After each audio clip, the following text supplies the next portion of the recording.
fact, Martha was just talking about keeping guns out of the hands of people with mental illness. It's a serious problem, but identifying those people is not always all that easy. William LaJeunesse is live in Los Angeles with more on that. Hi, William. Well, Greg, it's a two-step process. First, it's diagnosis, then it's database. Problem is, the mental health system is not seeing patients until they're a danger to self, to others. Then the privacy laws kick in, and it prohibits doctors from telling the feds who is too incompetent to have a gun.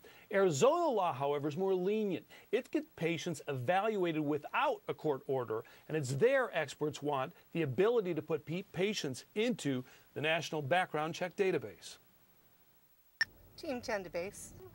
A mobile crisis team in Phoenix. She's having thoughts to want to cut herself. Responding to a call for help. Hi, Laura. My name is Brett. How can I help you? What's going on? Throughout Arizona, centers like this one handle mental health emergencies. What do they have the risk levels as? Medium for danger to self, danger to others. When needed, patients get immediate psychiatric care, as opposed to other states where typically a crime must first be committed before a court will order them to see a doctor. The doctor will take a look at the paperwork, see if it meets the legal statute for the emergency petition, and if it does, our local police are actually dispatched to go pick up the person and bring them in for help against their will. Arizona law allowing for an early diagnosis is unique, but some argue it should go further, allowing doctors to recommend a patient be added to the government's no-buy list for guns. It's certainly possible that during that evaluation period, the doctor believes this guy shouldn't have access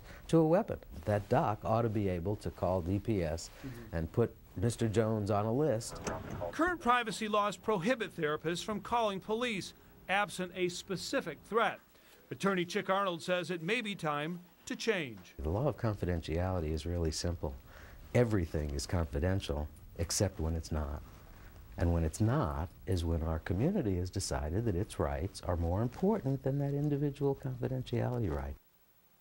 So Arizona law allows anyone, a teacher, friend, family, to request an evaluation for someone who shows a, quote, acute or persistent disability, not just those who represent a danger to self, to other.